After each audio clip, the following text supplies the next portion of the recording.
तेरी याद में हम बाबा शांति स्तंभ पे आए हैं। तेरी याद में हम बाबा शांति स्तंभ पे आए हैं। मधुबन में चुन चुन के फूल श्रद्धा के लाए हैं। मधुबन में चुन चुन के फूल श्रद्धा के लाए हैं। तेरी याद, तेरी याद, तेरी याद, तेरी याद।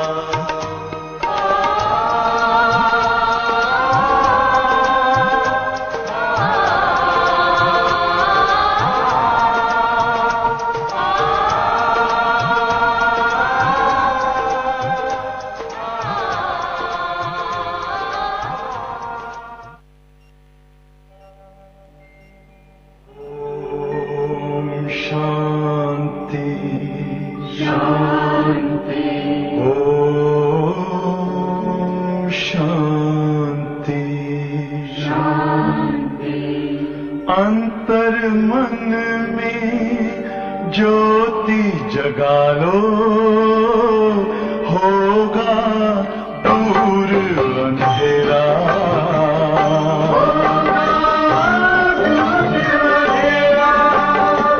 शिव का कर लो ध्यान, आ रहा पावन पुण्य सवेरा।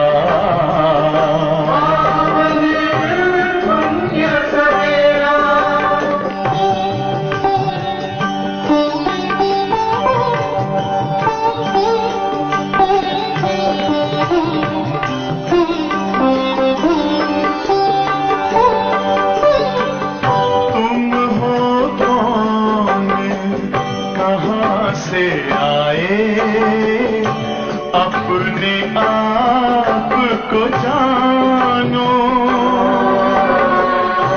राजयोग के द्वारा अपना परम पिता पहचानो। इसी राजपथ पर चलकर पालो अपना बसेरा।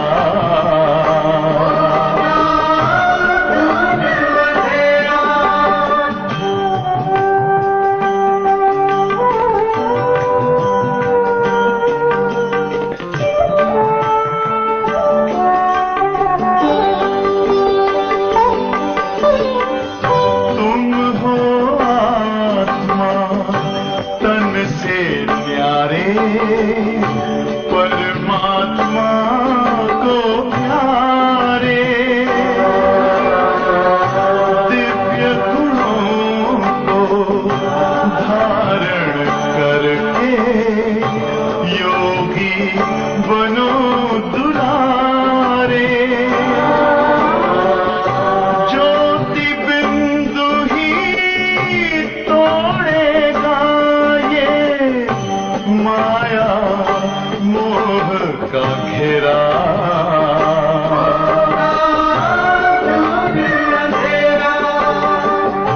अंतर मन में ज्योति जगा लो, होगा दूर अंधेरा।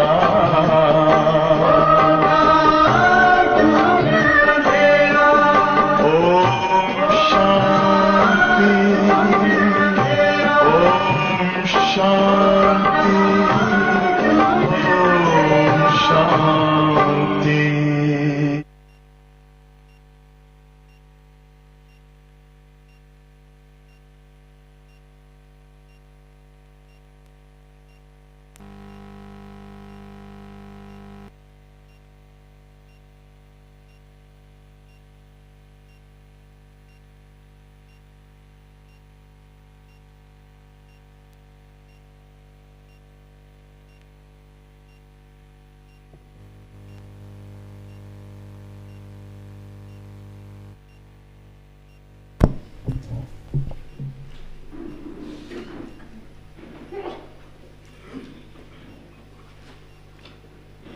ओम शांति।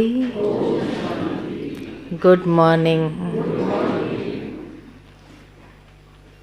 आज के बाबा के अमृत महावाक्य,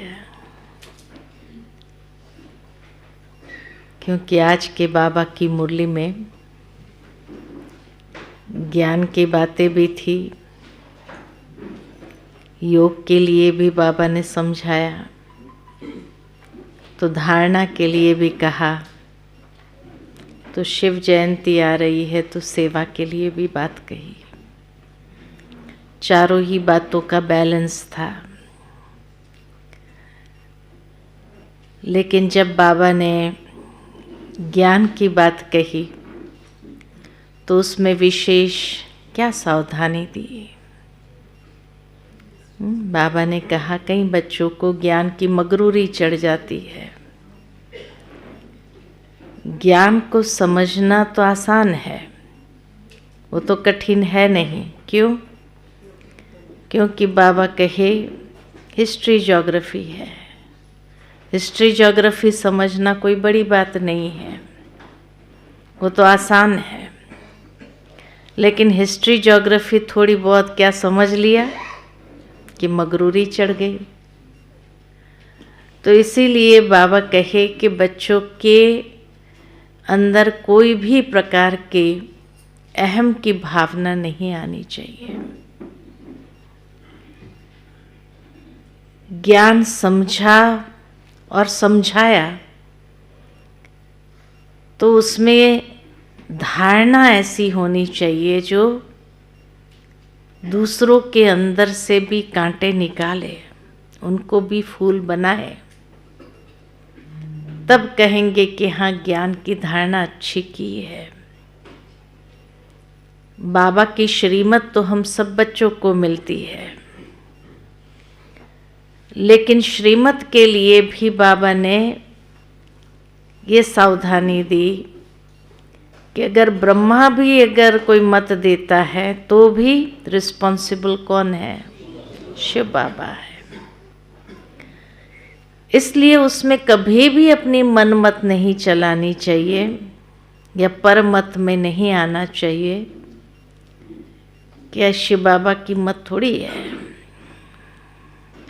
ब्रह्मा बाबा भी इतना ही हाईएस्ट है। भगवान कह रहा है ब्रह्मा बाबा भी इतना हाईएस्ट है, तो उनकी मत के लिए रिस्पॉन्सिबल भगवान है। तो इसलिए हम बच्चों को कभी भी ज्ञान का नशा, उल्टा नशा नहीं आना चाहिए। नहीं तो क्या होगा? अगर उल्टा नशा आया तो क्या होगा? घाटा पड़ जाएगा, पुरुषार्थ में घाटा पड़ जाएगा। साथ ही साथ बाबा कहे, कोई बच्चे कहते मैं तो बहुत अच्छा योग में रहता हूँ, तो क्या कहा बाबा ने? बाबा नहीं मानता है। क्यों नहीं मानता है? चलन से मालूम पड़ता है। एक्टिविटी ऐसी होनी चाहिए कि हाँ, जो दिखाई दे कि ये योग युक्त है। योग युक्त आत्मा अर्थात जिसमें कभी कोई प्रकार के कर्म करते त्रुटि न आए, है ना? अगर योग में है तो उस आत्मा से कभी कोई गलती हो ही नहीं सकती है। परफेक्ट होंगे अपने हर कर्म में, एक्टिविटी में। इसलिए बाबा जब एक्टिविटी को देखते हैं और उसमें अगर ठीक नहीं नजर आता तो बाबा कैसे मानेंगे कि ये योग में रहता है? उसका प्रत्यक्ष प्रमाण है कि योग में रहने वाला व्यक्ति कभी किसी को दुख नहीं दे सकता है। और अगर हमारे कहीं पर भी मन वचन कर्म से किसी को दुख प्राप्त हो गया तो उसको योगी कैसे कहेंगे? कितनी अच्छी बाबा ने परिभाषा आज बताई कि योगी कौन है। योगी हमेशा फूलों की तरह खिला हुआ रहेगा, खुशी में रहेगा, दूसरों को भी फूल बनाएगा। वो कभी कांटा किसी को लगा ही नहीं सकता है। तो इसीलिए धारणा भी तो अच्छी होनी चाहिए, चलन भी तो अच्छी होनी चाहिए। और तभी बाबा कहे शिवरात्रि पर तुम जाकर के सबको समझाएंगे तो उसका असर होगा, वो समझेंगे, बाबा को पहचानेंगे। नहीं तो फिर कई बार सोचते हैं कि अरे इसमें ही कोई परिवर्तन नहीं है, इसमें ही कोई चेंज नहीं है, तो हम कैसे माने।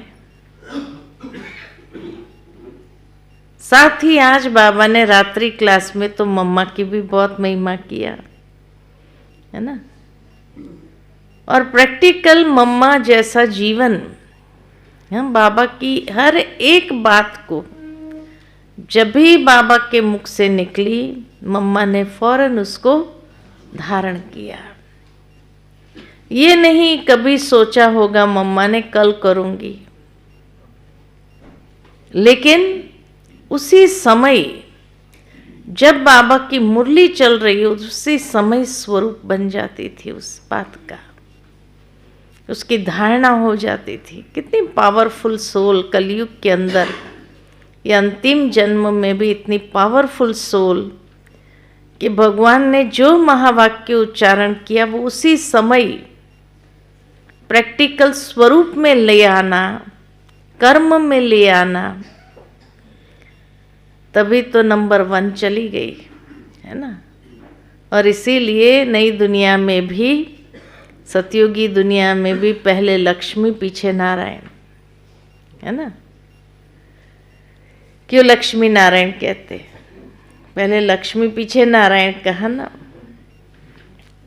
भावार्थ ये कि एक एक कर्म जो बाबा ने सिखाए हैं हम बच्चों को, कहीं न कहीं कह देते कि हाँ माया आ गई, और माया आ गई ये समझ करके क्या करते हैं, हम अपने आप को हल्का कर देते हैं। ये क्यों नहीं हुआ, माया आ गई। लेकिन माया है क्या चीज? माया क्या चीज है? अपनी ही कमजोरी का दूसरा नाम है माया। अर्थात हम ये कहना चाहते हैं कि क्या करें, माया आ गई माना हम अपनी ही कमजोरी के वश हो गए। अपनी कमजोरी के वश हो गए कहना शोभता नहीं है या तो अच्छा नहीं लगता है, इसलिए दोष डाल देते हैं माया पर। बचपन से हमने यही सीखा है कि जब भी जीवन में कुछ हो दोष दूसरों पर डाल दो, है ना। एक बच्चा, छोटा बच्चा जब होता है और वो जब खड़ा होना सीखता है तो टेबल पकड़ करके खड़ा होना सीखता है, या कुछ पकड़ करके खड़ा होना सीखता है। और अगर उसका हाथ फिसल जाता है या नहीं पकड़ पाता है और गिर गया, तो सबसे पहले वो बच्चा क्या करता है?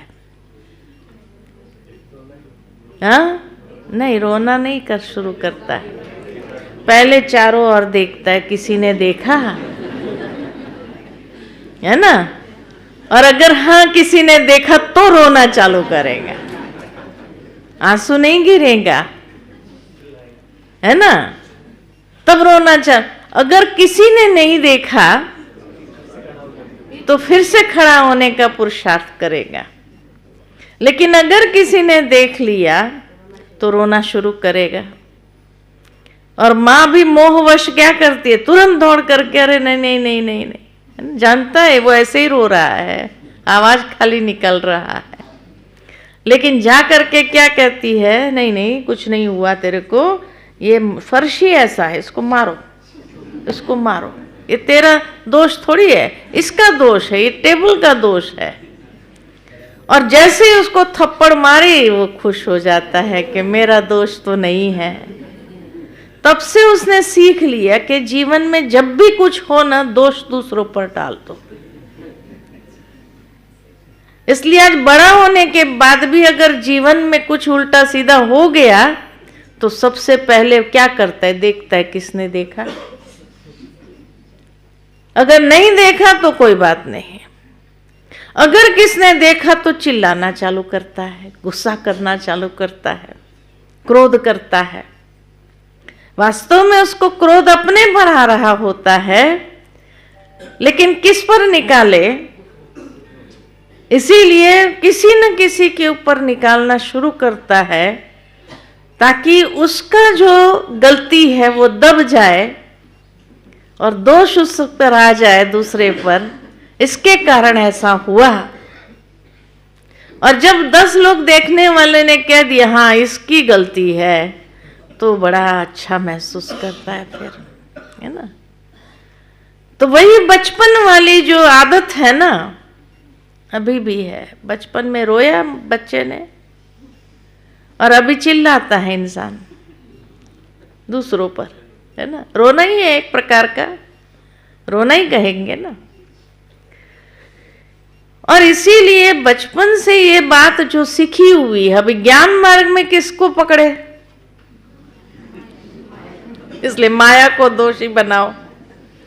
माया दोषी है, माया ऐसी है।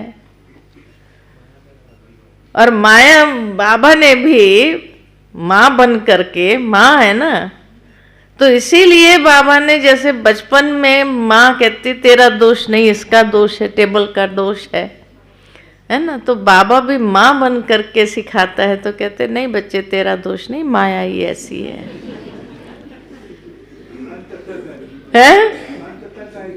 हाँ, और फिर कह दिया माया तो अंत तक आएगी आएगी। इसलिए हमने भी समझ लिया कि हाँ इसके ऊपर दोष हम सहजता से डाल सकते हैं, लेकिन बीच में अव्यक्त मुरलियों में बाबा ने समझाया कि माया कुछ नहीं है, तेरी अपनी कमजोरी है। हाँ, माया तो कुछ नहीं है, ये तो अपनी कमजोरी है। और इसीलिए तुम इनडायरेक्ट वे में ये कहना चाहते हो कि क्या करें, हम अपनी कमजोरी के परवश हो गए, इसीलिए हमसे ये गलती हुई, है ना। दे अभिमान के परवश हो गए या कोई ना कोई कमजोरी के परवश हुए, इसीलिए ये बात हुई। लेकिन उस बात को रियलाइज करने के बजाय आज भी हम उसी बात को पकड़ के चलते हैं। माया आ गई, अमृत वेले नहीं उठ पाए, क्यों नहीं उठे, माया आ गई। कौन सी माया आई? आलस्य की, नींद नहीं, आलस्य की माया आई। माना हम ये कहने में डरते हैं कि मैं आलस्य के वश हो गया आज, इसलिए अमृत वेले नहीं उठ सका। ये कहना चाहिए ना प्रैक्टिकली तो, कि मैं आलस्य के वश हो गया। बाबा ने तो मुझे उठाया, मैंने उठ करके घड़ी भी देखी, सोचा 5 मिनट सो जाता हूं, तो आलस्य के वश हो गया ना। तो आलस्य के वश होने को हमने कह दिया माया आ गई। लेकिन अगर हम ये माया शब्द निकाल दे और अगर हम उस समय रियलाइज करें कि कौन सी कमजोरी के वश हुए, और हर बार अगर उस कमजोरी को ले आएंगे तो खुद को क्या होगा, रियलाइज होगा। हाँ, शर्म भी आएगी कि कोई भी सुनेगा तो क्या कहेगा, इतने बड़े होकर के बार बार वो कमजोरी के वश हो, तो पुरुषार्थ अच्छा होगा या नहीं होगा। तो इसलिए आज के बाद क्या करो, माया के ऊपर दोष डालना बंद करो और खुद की रिस्पॉन्सिबिलिटी, जैसे भगवान रिस्पॉन्सिबल हो जाता है कि श्रीमत पर चलो तो मैं रिस्पॉन्सिबल हूं, ऐसे जब भी हमसे कोई गलती होती है या अवज्ञा होती है तो उस वक्त क्या करें, हम अपनी रिस्पॉन्सिबिलिटी खुद उठाएं। क्योंकि जब हम अपनी रिस्पॉन्सिबिलिटी खुद उठाने लगेंगे तो हमारा पुरुषार्थ तीव्र होगा। नहीं तो पुरुषार्थ तीव्र नहीं हो सकेगा। बार बार हम यही गलती करते जाएंगे और माया को दोषी बनाते जाएंगे और हम सोचेंगे मैं तो अच्छा हूं, ये माया ही ऐसी है। इसलिए बाबा ने कहा माया कुछ नहीं है, ये तो पेपर टाइगर है। तो माया को दोषी मत बनाया करो, ये रिस्पॉन्सिबिलिटी खुद उठाने लगो, फिर देखो पुरुषार्थ में तीव्रता आती है या नहीं आती है। तो तीव्र पुरुषार्थ अब समय अनुसार जरूरी है। समय आसार तो दिखा रहे हैं कि अंतिम घड़ियों की ओर आगे बढ़ रहे हैं। सारे आसार नजर आ रहे हैं ना दुनिया के अंदर क्या क्या हो रहा है। तो उस आसार को देखते हुए भी समय की समीपता को महसूस करते हुए अब माया पर दोष डाल करके अलबेले मत बना। अब अपनी रिस्पॉन्सिबिलिटी हर कर्म की हम खुद उठाएं, अपने आप को देखें कहां पर मेरी कमी है। ज्ञान, योग, धारणा, सेवा, किसमें कमी है, कहां कहां ये छोटी छोटी कमजोरी है जो हमें निशाना बना रही है या हमारे पुरुषार्थ को ढीला कर रही है। ये रियलाइजेशन अभी हमें बहुत जरूरी है।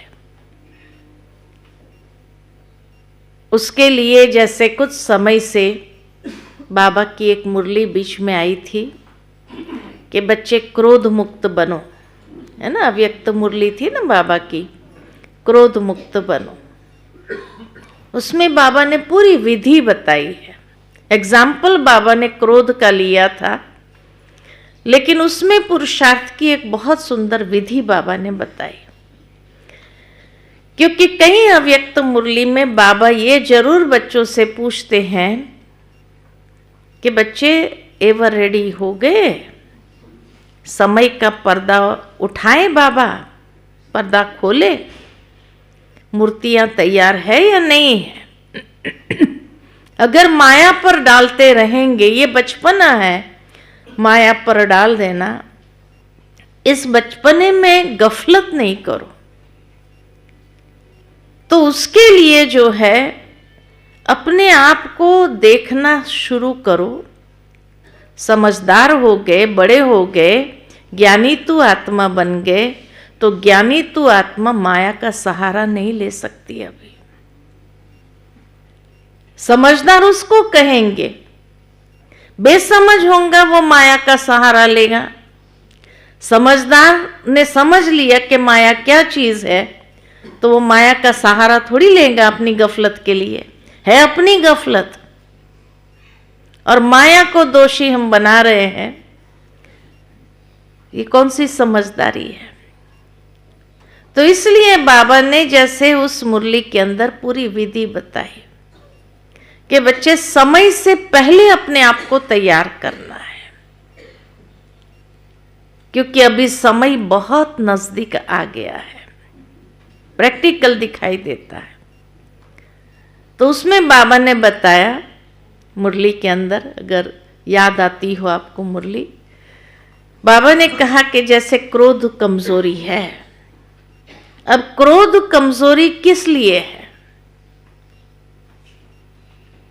क्रोध रूपी कमजोरी किस लिए है? सहन शक्ति की कमी के कारण।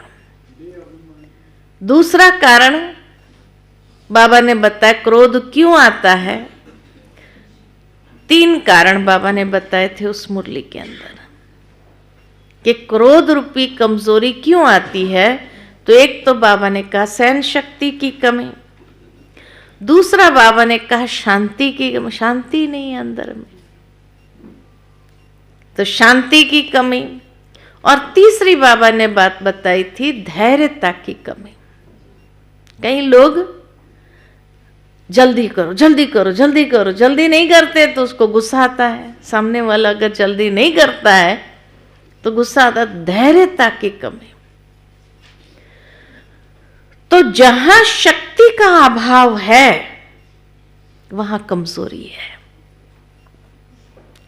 जिस तरह बाबा ने आज 24 हो गई ना, तो 26 तारीख संडे की मुरली में पढ़ रही थी, तो संडे की मुरली में बाबा ने कहा है कि बच्चे, कोई अगर आकर कहे अंधियारा को निकालो,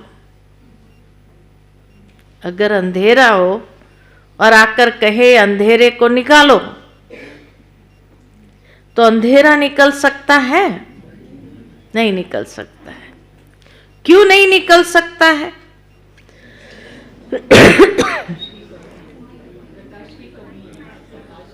प्रकाश नहीं है। लेकिन क्यों नहीं अंधेरे को निकाल सकते? क्योंकि अंधेरे का स्रोत नहीं है जिसको आप पकड़ सको और निकालो। जिसका स्रोत है उसको तो पकड़ सकते हैं। अंधेरे का स्रोत ही नहीं है, प्रकाश का अभाव, यही तो अंधेरा है। प्रकाश का स्रोत है लेकिन अंधेरे का स्रोत नहीं है, इसलिए उसको निकाला नहीं जाता है। लेकिन प्रकाश को आने दो तो अंधेरा अपने आप समाप्त। ठीक इसी तरह जीवन के अंदर ये कमजोरी जो आई, क्यों आई? शक्ति का अभाव ही कमजोरी है। कमजोरी का स्रोत नहीं है, माया का कोई स्रोत नहीं है। लेकिन कमजोरी क्यों आई जीवन के अंदर? शक्ति की कमी। 84 जन्म पाठ बजाते बजाते कितनी शक्ति आत्मा की यूज हो गई, तो शक्ति क्षीण हुई, इसीलिए कमजोरी आई, है ना। द्वापर से ये विकार क्यों आए? विकार क्या है? विकृति है। जैसे ही 16 कला सर्वगुण संपन्न से नीचे आए, वो गुण खत्म हुए, शक्ति समाप्त हुई। सर्वशक्तिमान की शक्ति से हमने बैटरी चार्ज तो किया ही नहीं, 2 युग तक उसको यूज किया। जो चार्ज हुई थी बैटरी संगम युग पर, उसको यूज ही किया, चार्ज तो किया नहीं, तो कमजोरी तो आएगी ना। तो विकार एकदम थोड़ी आ गए कोई। लेकिन जैसे जैसे आत्मा में शक्ति क्षीण होती गई, कि पहले तो कमजोरी आई और कमजोरी के कारण ही विकार फिर वो विकृत रूप लेने लगा। वो कमजोरी विकृत रूप ले गया तो विकृति हो गई या विकार हो गया। तो उस विकार का स्रोत तो नहीं है, इसलिए उसको निकाला नहीं जाता है। आज अगर कोई कहे, मधुबन जाते हैं या यहां पर भी विशेष दिन होते, 18 जनवरी है, शिवरात्रि है, और कोई सोचते हैं कि चलो आज बाबा का दिन है, बाबा के सामने हम संकल्प करते हैं कि आज से ये कमजोरी बाबा को अर्पण कर देते हैं। करते नहीं है? कमजोरी को अर्पण थोड़ी किया जाता है, और उससे वो निकलती नहीं है। क्रोध को अर्पण कर देने से क्या क्रोध खत्म हो जाएगा? पहले सहन शक्ति, साइलेंस की शक्ति, धैर्यता की शक्ति धारण तो करो, तब क्रोध निकलेगा। हम गलत कर रहे हैं। आज से ये खिचड़ा बाबा को दे दो, आज से यहां लिख करके देते हैं, बाबा के उसमें डालते हैं। गलत कर रहे हैं ना, अंधेरे को निकालने का प्रयत्न कर रहे हैं। अरे प्रकाश जलाओ ना, अंधेरे को थोड़ी निकालना होता है। तो कमजोरी को निकाल नहीं सकते, शक्ति आएगी। किसी का हाथ हिल रहा है, उसको को हाथ नहीं हिलाओ, हाथ नहीं हिलाओ। अरे कमजोरी है ना, हाथ हिलेगा। शक्ति वाला खुराक दो, ताकत आएगी, तो हाथ हिलना अपने आप बंद हो जाना है। अब आप कहें मैं ये हाथ हिलना बाबा को दान कर देती हूं, ऐसे हाथ हिलना बंद हो जाएगा क्या? क्रोध का दान कर दिया मैंने। साकार मुरली में अगर आप देखेंगे, बाबा की शुरू से मुरली आप सुनो और ध्यान से सुनो, बाबा ने कभी नहीं कहा कि बच्चे तुम काम विकार का दान करो। बाबा ने कहा बच्चे पवित्र बनो, पवित्र बनो, ये कहा। तो काम विकार अपने आप छूटना है। बाबा ने कभी आपसे काम विकार मांगा नहीं है। बाबा ने कहा बच्चे पवित्र बनो, योगी बनो। बाबा ने कभी नहीं कहा बच्चे क्रोध का दान करो। बाबा रोज कहते हैं ओम शांति, और ओम शांति का मतलब बताया, मैं आत्मा शांत स्वरूप हूं, मेरा बाप शांति का सागर है, मेरा घर शांति का धाम है। पक्का कराया कि बच्चे ओम शांति का अर्थ समझो। ये नहीं कहा क्रोध दे दो तुम, कहा क्या ऐसे? लेकिन बाबा की इतनी मुरलियां स्पष्ट होने के बावजूद भी हम उल्टा कर रहे हैं। बाबा को खिचड़ा दान करो, बाबा को खिचड़ा दान करो, इसलिए छूटता नहीं है, छूटता नहीं है। बाबा ने कई बार कहा बच्चे प्राप्ति को सामने रखो। प्राप्ति को सामने रखेंगे तो अपने आप वो कमजोरी छूटने लगेगी। हमेशा पॉजिटिव बाबा ने कहा, कभी बाबा ने नेगेटिव नहीं कहा। मुरलियों को ध्यान से आप सुनो। बाबा ने कभी नहीं कहा कि तुम मोह को खत्म कर दो, दान दे दो। बाबा ने कहा स्नेह को धारण करो, सबके साथ स्नेह हो, हमारा प्यार हो, मोह ना हो, तो सहज नष्ट मोह बन जाएंगे। स्नेह होगा, प्यार होगा तो सहज नष्ट मोह बन जाएगी। दे दो ये नहीं कहा, आत्म अभिमानी बनो, देही अभिमानी बनो ये कहा। दे अभिमान दे दो ये कहा कभी? आज की पूरी के दे अभिमान की मगरूरी आ जाती है बच्चों के अंदर, लेकिन तुम दे दो ये थोड़ी कहा बाबा ने। आत्म अभिमानी बनो, आत्मा के सातों गुणों को विकसित करो। देही अभिमानी होकर चलो, हर एक को आत्म स्वरूप में देखना आरंभ करो। तो साकार मुरली में बाबा ने कभी नहीं कहा बच्चे तुम ये दे दो, ना अव्यक्त बाबा ने कहा। फिर भी ये उल्टा ज्ञान हम कहां से सीख लेते हैं। तो इस तरह से बाबा ने जब उस मुरली में ये बात कही कि बच्चे क्रोध क्यों आ गया है, क्योंकि ये तीन शक्ति का अभाव है। तो शक्ति को धारण करने का प्रयास करो, प्राप्ति को सामने रखो, अपने आप ठीक होने लगे, है ना। तो मन के अंदर विचार चला कि अगर समय से पहले हमें अपने आप को तैयार करना हो तो क्या करना होगा। तो थोड़ा सेल्फ रिफ्लेक्शन करें, अपने आप को देखें अंतर्मुखी होकर के, और अंतर्मुखी होकर के हम अपनी कमजोरियों की लिस्ट बनाएं।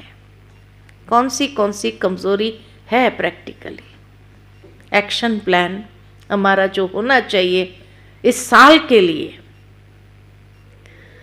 तो हम अपनी कमजोरी की लिस्ट निकालें, कौन सी कमजोरी अभी तक रही हुई है, कितनी होगी, बहुत बहुत तो कितनी होगी, हाँ कितनी होगी,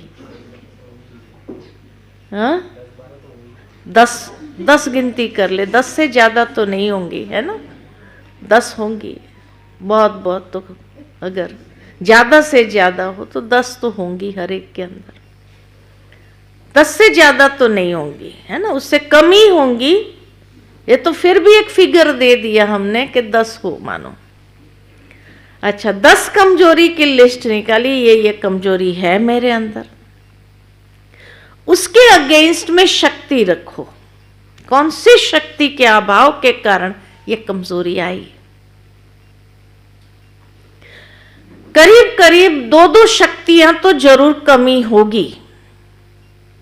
एक एक कमजोरी के लिए 2-2 शक्तियां तो होगी कि उस शक्ति के, जैसे क्रोध के लिए 3 शक्तियां महसूस किया, बाबा ने बताया।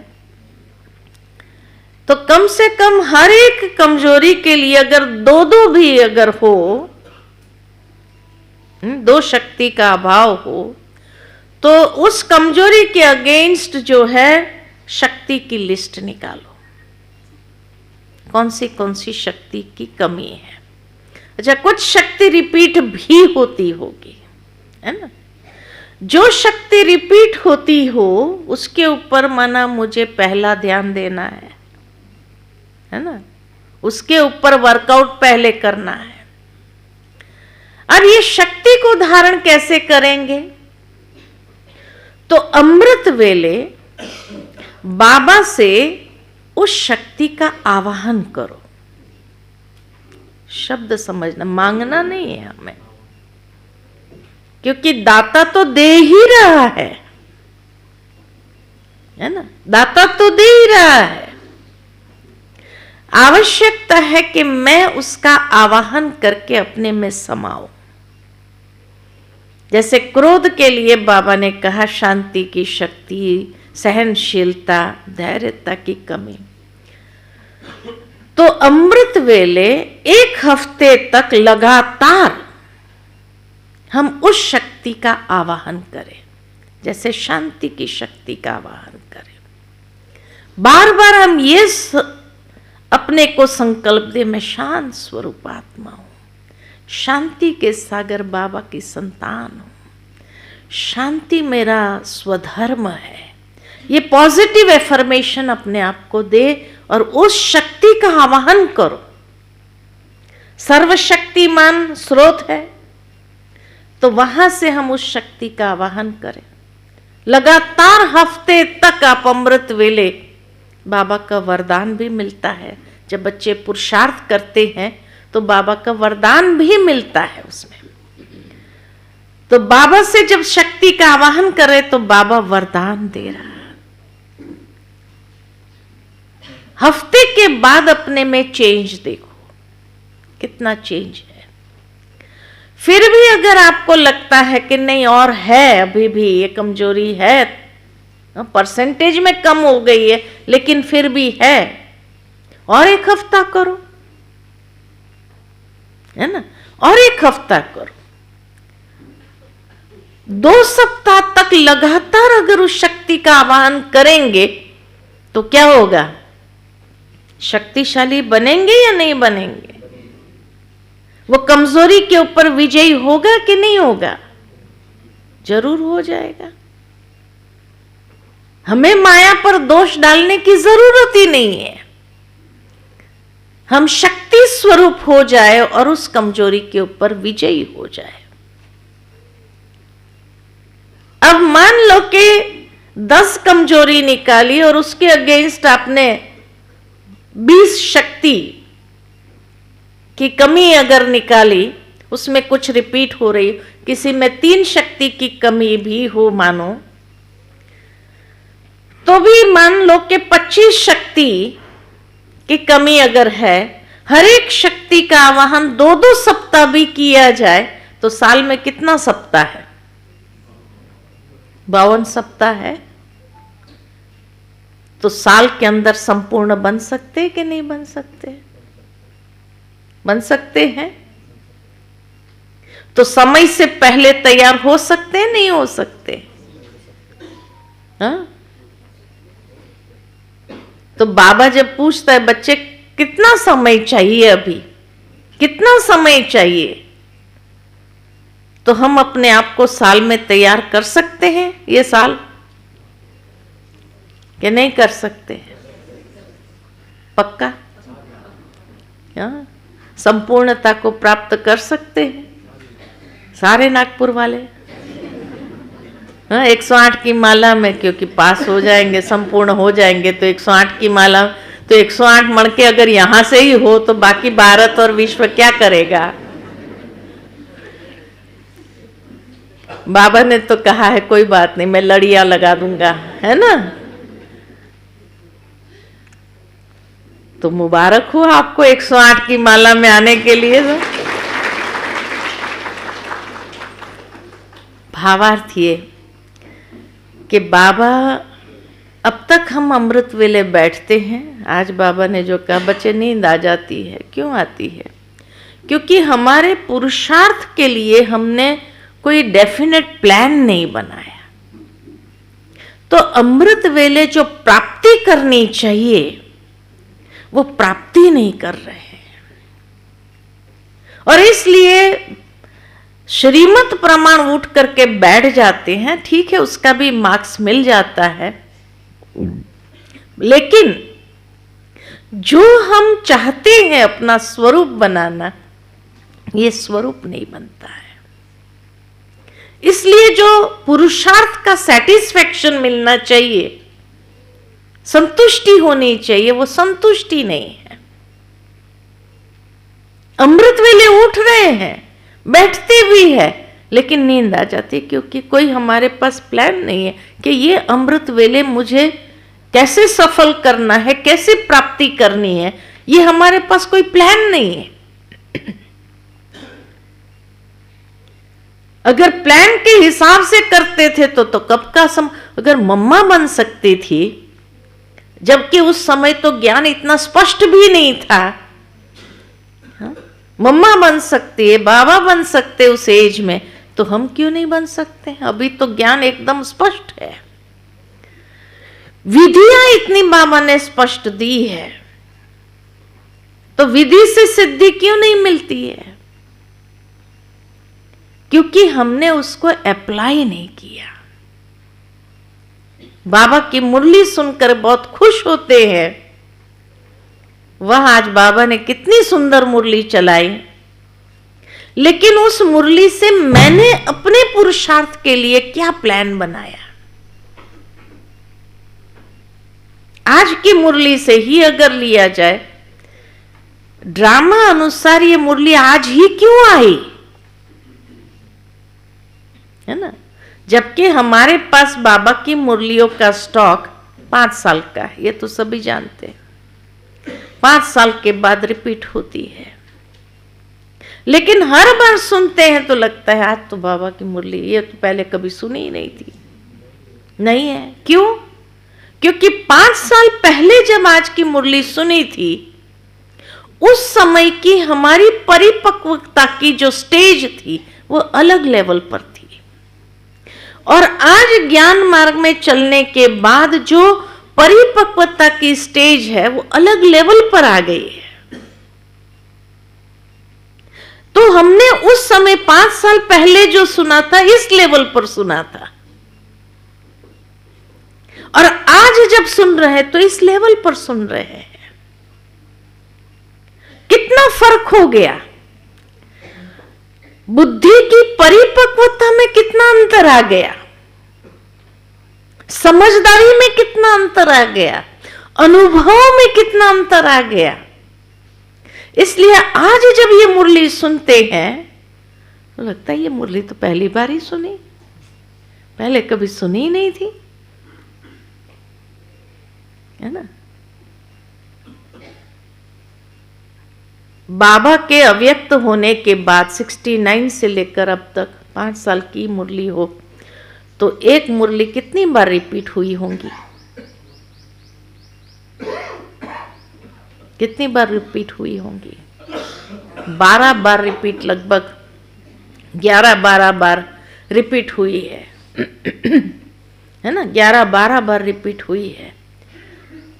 हम लोग जिसको 50 साल ऊपर हो गए ये मुरलियां सुनते सुनते, लेकिन आज भी हमें लगता है ये आज की मुरली तो बाबा ने जैसे पहली बार ही सुनाई है, क्योंकि 11 बार की परिपक्वता का लेवल जो है हर बार बदलता रहा। तो आज जिस लेवल से हम उस मुरली को सुनते हैं, समझते हैं, वो अलग ही लेवल हो गया, इसलिए अलग ही बात लगेगी। इसी तरह जो भाई बहने मधु बनाते हैं, अव्यक्त मुरलियां भी जब रिवाइज हो रही है, लेकिन जब मुरली सुनते हैं तो लगता है कि पहली बारी जैसे सुना रहा है, और लग रहा है कि हम अभी ही सुन रहे हैं हम, क्योंकि उस समय जब सुनी थी वो मुरली तो एक बचपना था। पहली बार आए थे तो उस समय सुन, और आज जब सुनते तो थोड़ा मैच्योर होकर के सुन रहे हैं, तो एक एक बात लगता है कितना बाबा ने, देखो आज के हिसाब से ही बाबा के। और इसीलिए मैं कहती हूँ ड्रामा अनुसार ये मुरली आज ही क्यों आई। ड्रामा के अंदर भी बच्चों का कल्याण है, ड्रामा भी माँ है। मम्मा हमेशा कहती थी कि ड्रामा भी हमारी माँ है। तो ड्रामा माँ को मालूम है, क्योंकि ड्रामा माना समय, समय को मालूम है कि बच्चों को समय पर क्या देना होता है। माँ को ही पता चलता है इस समय पर बच्चों को ये देना होता है। भाई ठंडी आई तो लड्डू बनाना जरूरी है, बनाती है ना माताएं घर में, माँ को तो मालूम है भाई ठंडी के दिन आए तो कौन सा चीज देना चाहिए, गर्मी के दिन आए तो कौन सी चीज देनी, खाने में उसी अनुसार बनाते हैं ना। ठंडी आते ही कैसे लड्डू सब बनाना चालू कर देते हैं, संक्रांत आते कैसे तिल के लड्डू बनना चालू, तिल की रोटियां क्या, तिल के लड्डू क्या, सारा दिन तिल ही तिल, तिल ही तिल, क्यों है? भावार्थ ये कि एक माँ को ही पता होता है कि समय के हिसाब से कौन सी चीज आवश्यक है तंदुरुस्ती के लिए भी। तो ड्रामा माँ को मालूम नहीं होगा कि बाबा के बच्चों को समय अनुसार कौन सी चीजों की आवश्यकता है आत्मा की तंदुरुस्ती के लिए, है ना। आत्मा की दुरुस्ती के लिए कौन सी चीज आवश्यक है, क्या ड्रामा माँ को पता नहीं है? जरूर पता है। इसीलिए आज की मुरली आज ही क्यों आई, क्योंकि आज सारे दिन के अंदर जो बातें आएगी उसमें आज की मुरली का प्रैक्टिकल एप्लीकेशन करना है। उससे आपका अनुभव का स्तर बढ़ेगा। अनुभवी बनना भी तो बहुत जरूरी है बच्चों को। आज कई बातें ऐसी आएगी जहां कहीं न कहीं अगर सावधान नहीं रहे तो मगरूरी आ जाएगी, जहां सावधानी नहीं रही तो अगर कांटे लग जाएंगे, या तो खुद को लगेंगे या दूसरे को लगा देंगे, है ना, स्वभाव अनुसार संस्कार अनुसार। आज अटेंशन देना है कि आज कहीं पर भी मेरे द्वारा किसी को दुख न मिले, ये कांटा नहीं लगना चाहिए। इसीलिए आज की मुरली आई। और जिसने आज की मुरली उस रीति से सावधानी से कर्म में अटेंशन रखते हुए उसका पालन किया, माना श्रीमत का पालन किया, तो आज के कर्म की हर एक बात के लिए बाबा रिस्पॉन्सिबल है। लेकिन हम सावधान नहीं होते हैं, इसीलिए बाबा फिर हमारी रिस्पॉन्सिबिलिटी कैसे लेते हैं, कैसे ले सकते हैं। हम 2 दिन पहले की मुरली को लेकर के कल बाबा ने ये कहा था, परसों बाबा ने ये कहा था, आज क्या कहा, आज क्या मुझे धारण करना है। बासी खाना थोड़ी खाएंगे, रोज ताजा खाना खाओ ना। बासी खाना खाने से वो ताकत थोड़ी मिलती है। आज की मुरली आज ही आई ड्रामा अनुसार, माना आज की दिनचर्या में जरूर कोई ऐसी बातें होने वाली है जिसके लिए बाबा ने सावधान कर दिया है। और उसको अगर आप प्रैक्टिकल धारणा में ले आएंगे आज की मुरली को, तो बाबा रिस्पॉन्सिबल होगा आपके लिए। और बाबा जिम्मेवारी उठाता है, लेकिन उस दिन धारण तो करो, उस दिन उसके लिए उस हिसाब से चलो तो सही। तो इसीलिए हर रोज की मुरली आने वाले सारा दिन की दिनचर्या के लिए बाबा जैसे हमें सावधान कर देते हैं कि बच्चे इस बात का अटेंशन रखना है आज। और आज आप प्रैक्टिकल अटेंशन में ला करके देखना, तो आप बच जाएंगे किसी को कांटा लगाने से।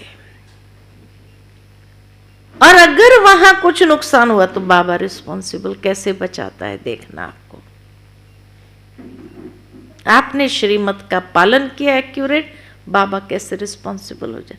अनुभव होगा, अनुभव होगा। और यही अनुभव आपकी परिपक्वता को एक अलग लेवल पर ले जाएगा। हर रोज के अनुभव आपकी परिपक्वता को बढ़ाता है। इसीलिए बाबा के जो महावाक्य है उसको उस दिन के लिए खुराक के रूप में ले लो आप, और उसको प्रैक्टिकल कर्म में ले आओ, तो देखो बाबा कैसे आपको एक एक चीज का अनुभव कराता है।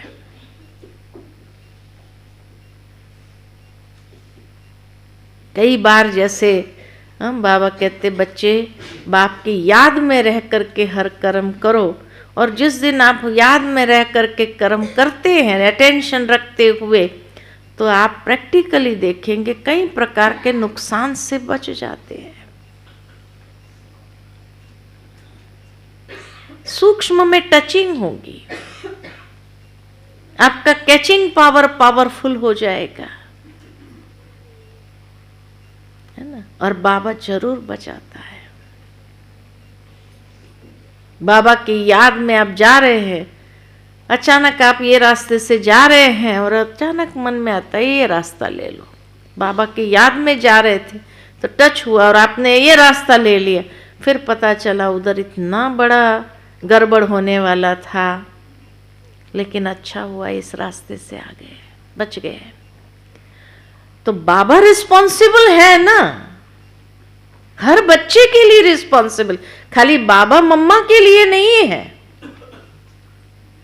हम सब बच्चे भी इतने ही प्यारे हैं, बाबा मम्मा जितने ही प्यारे हैं बाबा को, भगवान को, लेकिन हम भी उस चीज को प्रैक्टिकल जीवन के अंदर अप्लाई करके तो देखें, तभी तो होगा।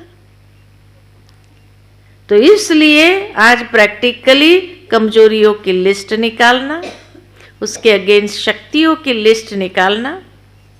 कोई हमें बताता है ना आपके अंदर ये कमजोरी, हम कहेंगे नहीं नहीं ऐसा नहीं है, हम स्वीकार नहीं करते हैं। लेकिन खुद अंदर में तो समझते हैं कि हाँ मेरे अंदर ये कमजोरी है। इसीलिए ये अंतर्मुखी होकर के रियलाइजेशन करते हुए अपनी कमजोरी की लिस्ट हम खुद ही निकाल करके देखें, और उसके अगेंस्ट शक्तियों की लिस्ट निकाल कर देखें। और आज से ही ये पुरुषार्थ आरंभ करें कि रोज अमृत, तो कभी नींद भी नहीं आएंगे, निद्रा जीत बनना भी आसान हो जाएगा, काम मिल गया ना बुद्धि को। वेग पुरुषार्थ होगा, अच्छा बाबा से शक्ति ले, कौन सी शक्ति लेनी है, तो क्या होगा, बस शक्ति लेनी है अमृत वेले, इसलिए बैठे बैठे फिर नींद भी आ जाती है, क्योंकि हमें अटेंशन नहीं है कौन सी शक्ति का मुझे आवाहन करना है, कौन से खुराक की जरूरत है तो ये प्रैक्टिकल अपने लिए एक एक्शन प्लान बना करके आप देखो, और देखो कैसे आप एक एक कमजोरी के ऊपर विजयी होते हुए, अगर कम कमजोरी होंगे तो 6 महीने में ही तैयार हो जाएंगे, है कि नहीं? कम होगा तो 6 महीने में ही तैयार हो जाएंगे। तो अपने आप को समय से पहले हमें तैयार करना है, नहीं तो समय को मार्क्स मिल जाएगा। तो बाबा जो कहते हैं बच्चे एयर कंडीशन में आना है, उसके लिए उसके हिसाब से पुरुषार्थ तो करना है, ठीक है? हाँ, तो आज की मुरली, आज के दिन कौन सी पॉइंट धारणा करने की बाबा ने बताई, चाहे तो दोबारा पढ़ करके क्या करो, अंडरलाइन करो, और उस चीज़ के ऊपर विशेष अटेंशन देना है। और आप दिन के अंत में अगर प्रैक्टिकली अपना चार्ट देखेंगे तो आपको रियलाइज़ होगा कि सचमुच आज की मुरली मुझे कहाँ कहाँ काम आई, कैसे कैसे काम आई। इसलिए बाबा कई बार कहते बच्चे ये और सत्संगों की तरह नहीं है, आए सुन लिया और चले गए। यहाँ तो एक एक बात के ऊपर प्रैक्टिकल अटेंशन देते हुए हमें कार्य करना है, होमवर्क करना है। तो आज का होमवर्क, आज की मुरली से मुझे क्या मिला, ये निकालना है, मुरली से निकालना है कि आज बाबा ने कौन सा होमवर्क दिया है करने के लिए सारे दिन के लिए। तो बुद्धि सारा दिन उस ज्ञान की बातों में रमण करते हुए तब ज्ञानी तू आत्मा बनेंगे। तो भगवान को प्रिय कौन है? ज्ञानी तू योगी तू आत्मा प्रिय है ना। गीता में भी कहा मुझे ज्ञानी तू आत्मा, योगी तू आत्मा प्रिय। तो ऐसे भगवान के प्रिय सहजता से बन जाएंगे। ठीक है, ठीक है, हाँ? तो पक्का है ना 108 की माला में, हाँ? पक्का ना 6 महीने में तैयार हो जाएंगे माता जी? जरूर हो जाएंगे, क्यों नहीं हो जाएंगे? ठीक है, हाँ घाटा तो होगा बड़ी। बेहद का घाटा यही कि जो हमें बेहद नई दुनिया की जो प्राप्ति है, उस प्राप्ति में अंतर आ जाएगा, है ना? प्राप्ति में बहुत बड़ा अंतर आ जाएगा। कहाँ राजाई की प्राप्ति और कहाँ दास दासी की प्राप्ति है, तो बहुत बड़ा घाटा पड़ जाएगा, बेहद का घाटा पड़ जाएगा। हाँ, और कल्प कल्प के लिए पड़ जाएगा। ठीक है, अच्छा, ओम शांति।